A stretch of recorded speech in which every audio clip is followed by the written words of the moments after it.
Welcome back to another GeekaWhat video, and because of high demand, my PC builds are back. Today, I'm going to be taking you over a $600 gaming PC build for 2017 based around AMD's new Ryzen 5 release. Now, before I jump into some detailed performance metrics and parts that I've chosen, in the cards section, now the top right hand corner of your screen, I've linked my reviews playlist where you can see my detailed hardware reviews for the likes of motherboards, graphics cards and cases.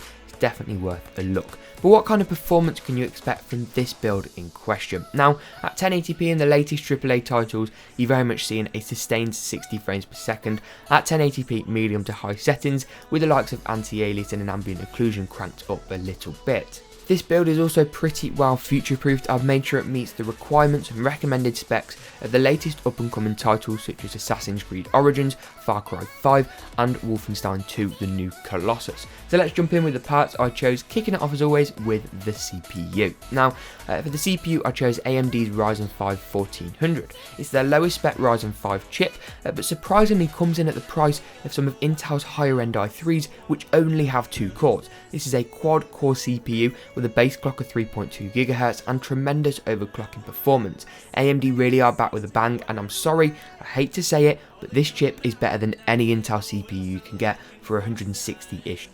Remember, prices are going to alter slightly over time. Now, what's the point in having an overclockable CPU if you can't overclock the CPU with the motherboard? So I went for MSI's B350M Pro-VDH. It's a Micro ATX AM4 motherboard on the B350 chipset, which means you're going to be able to overclock. You aren't going to get as good overclocking leverage as something like X370. It hasn't got beefy VRM cooling or expansive overclocking support, but comes in a nice black neutral colour scheme and a really good price point. It's also Micro ATX, which in my opinion strikes the perfect balance between a big ATX motherboard with loads of features and also a small mini ITX motherboard, which you would pay a price premium for because everything has to be crammed into a smaller form factor.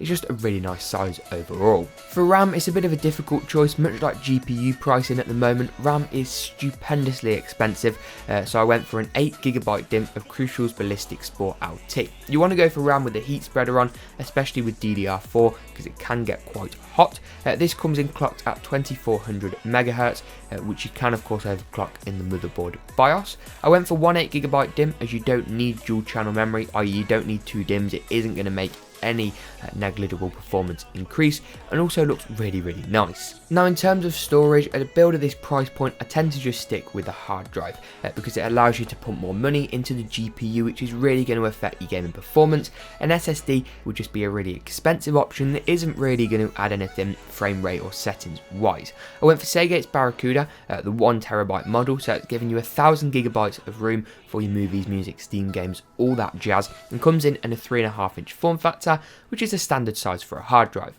It comes in at 7200 RPM speed, which is as fast as your mainstream consumer hard drives get. And one thing I have found, whilst an SSD is definitely ideal, and I love my SSD for fast boot times, Windows 10, providing you don't clog up the desktop with loads of crap and icons and all that sort of stuff, Windows 10's pretty well optimized to boot pretty fast on a hard drive. Next up is graphics cards. Now, graphics cards are a little bit of a sticky situation at the moment. For those of you that don't know, Ethereum mining is rife, and loads of people are basically buying graphics cards and mining this cryptocurrency. Now, for most of you, when you're watching this video, the cryptocurrency wave should have passed and GPU prices should have settled down. So I went for EVGA's GeForce GTX 1060, the 3GB model. It isn't quite as good as the 6GB GTX 1060, but it's better than any other AMD option, or of course the 1050 that you could get for this price point. This GTX 1060 also of course comes with Nvidia's host of features such as GeForce Experience, which will automatically optimize your game settings, and it has decent overclocking leverage. Next up is the case. Some people will just go for the cheapest one they can find on Amazon or Newegg or PC Part Picker and regret it later. Don't get me wrong, I'm not splurging out particularly on this part, and I went for Thermaltake's Versa H15. You can get it with or without a window on the side, and it comes in the nice and small Micro ATX form factor, which means it isn't going to take up a whole load of room on your desk or in your bedroom or your studio, etc, and has a good solid I/O as well for decent connectivity options with USB 2 and of course USB 3. Finally is the power supply. Now, I wouldn't recommend going any cheaper than I have here.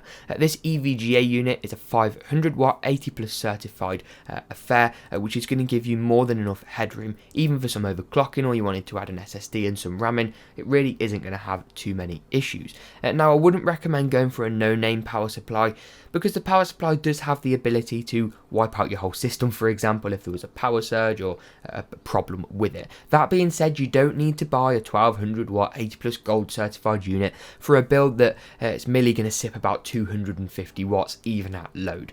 This EVGA one is the perfect option in my opinion. You could step down to the 430 watt, but the price difference between the two for the extra 70 watts for better future-proofing options was pretty negligible, so I opted for this one instead. As always though, I'll link all the products I've mentioned in this video down in the description below. If you did enjoy this video, do smash that like button and subscribe. Make sure to look at my reviews playlist, my PC builds as well, also linked in the cards section now.